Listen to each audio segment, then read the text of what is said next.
feeling about everything? I feel good, yeah.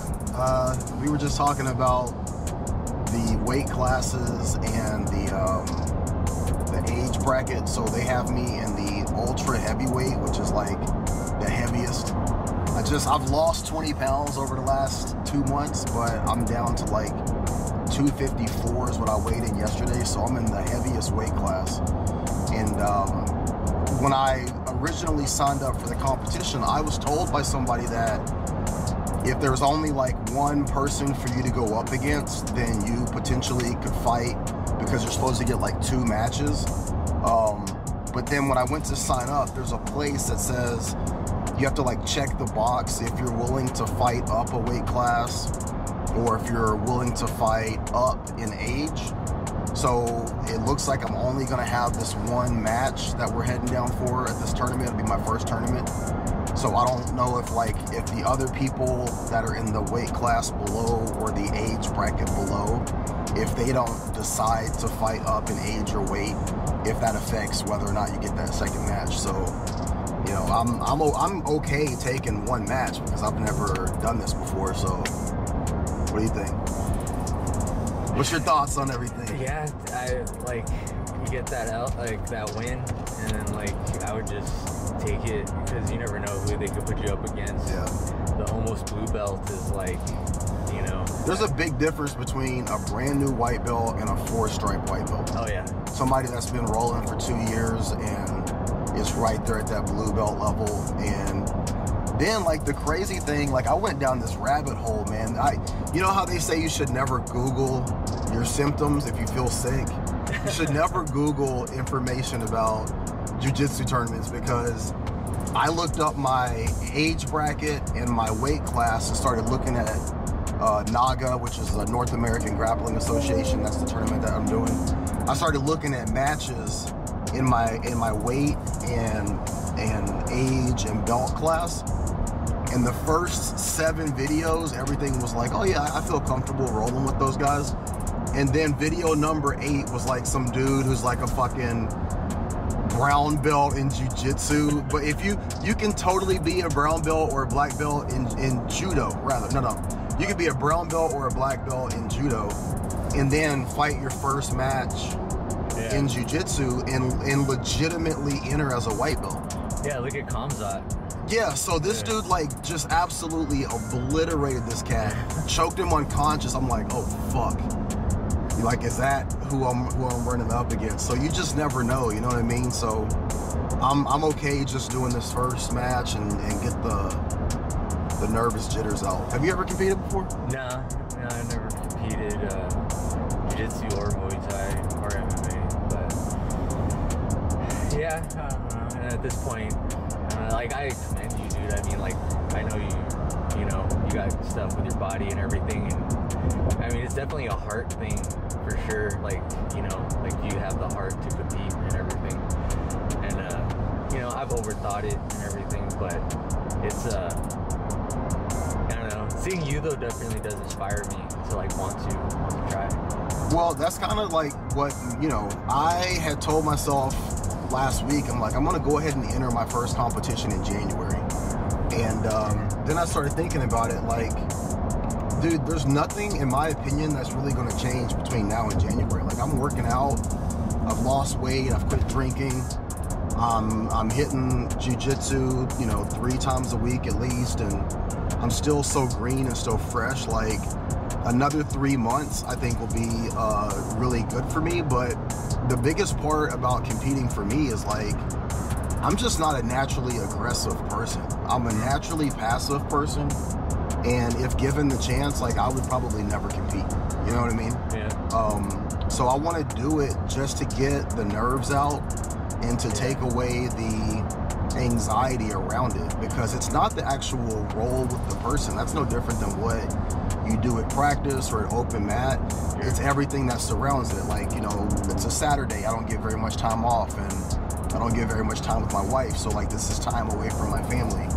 You have to pay for it, I don't really have a lot of extra income to be spending on a fucking jiu-jitsu tournament. But my biggest problem in life is fear of change. I just told you, I just switched jobs, right? Yeah. And as a man, dude, you gotta just get past that shit. And what's like really crazy to me about this whole jiu-jitsu experience is that when you're a kid, everything is positive. Like everybody's like, oh my God, you're starting a new sport, and everybody wants to support it. And then if you're a teenager, people start to see like the possibility of you having success with something. So they're like pouring into your desire to be good at something. If you're a football player, everybody wants to be attached to the freshman football player. People are like gassing you up and helping to send you to camps and doing everything they can so that you can be successful. When you're my age, when you're approaching 50, nobody gives a fuck, man. My wife doesn't give a fuck. My wife is like, you don't need to be doing this shit. There's other stuff that we need to be doing. This money can go somewhere else. That time can go somewhere else. Like my parents, my mom's gone, but my dad is like, what the fuck? Like, I don't want to hear about you doing jiu-jitsu at 50. You know what I mean? Like your neighbors, your friends, your co-workers. No one looks at you and says like, damn, dude, that's awesome. Like, how can I help you and support you on this goal? It's just like, oh, you're going through a midlife crisis. Like, you're going to get hurt. Like, why are you doing it? So not only do you deal with the internal issues of the stress of having to compete or get your body in shape or all the other stuff, there's no support. But it's like, I think that there's something very powerful in that message that you don't get support as a man. Like, that's not a masculine, it's not a masculine trait, and it's not a masculine thing to require. You don't get support when it's time to go to war, when it's time to fucking, you know, protect your wife because somebody broke in. Like, you do that shit because that's your fucking job, man. And so, like, I'm trying to just get more comfortable with that reality. You know what I mean? That's a good point. Just gonna grab some snacks before we head into Salem. So what do you think you need to do to get to where you're doing this kind of shit? Like, do you want to compete? It's not high on the list, but like, yeah, like, I think I'm gonna do that. It's like natural, but like with Muay Thai, which is like my, you know, that's my thing. Yeah. It's like brutal, dude. You catch an elbow in the face, you're done, dude. Yeah. So like, yeah, there ain't no hugging in Muay Thai. Yeah, but like when I'm like, but I guess it, you know, I don't know. They're just doing it, right? Yeah. We were just talking about how like different cultures are supportive. Like, you know, I come from a black family, honestly. Obviously, you come from a Filipino culture, and then we're both dating white girls. And like, we were talking about how different it seems like when people are doing things. Like, that's a great contrast because like my wife's family was very like excited about me graduating from college, which I graduated last March, right? And then like they've been really supportive of me doing jiu-jitsu.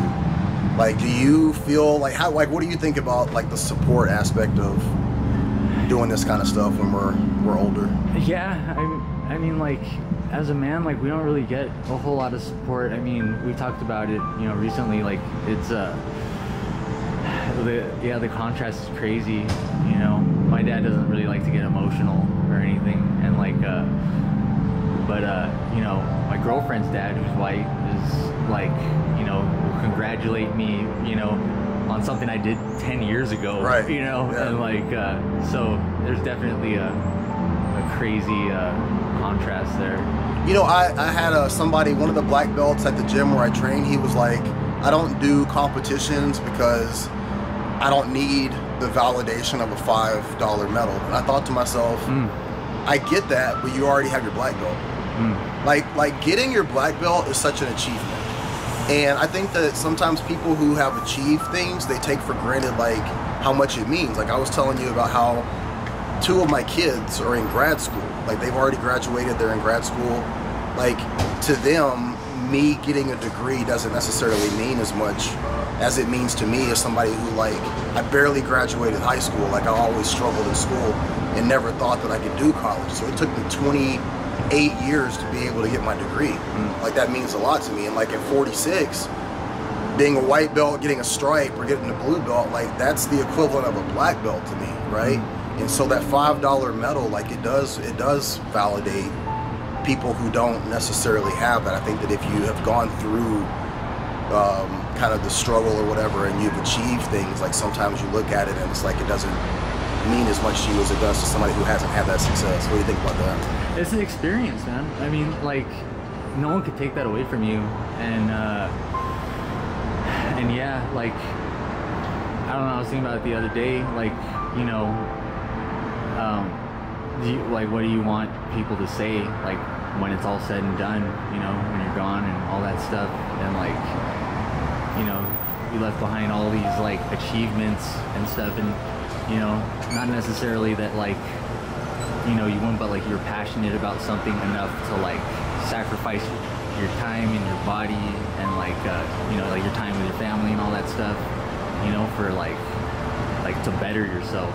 You know, I don't see that a whole lot today. Yeah, my dad, he's 74. He always asks me, he's like, what do you get out of this? He's like, why can't you just sit down and just be still? And I'm like, I don't want to just sit down and be still. Like, we're going to do that when we're dead, you know? Yeah. So.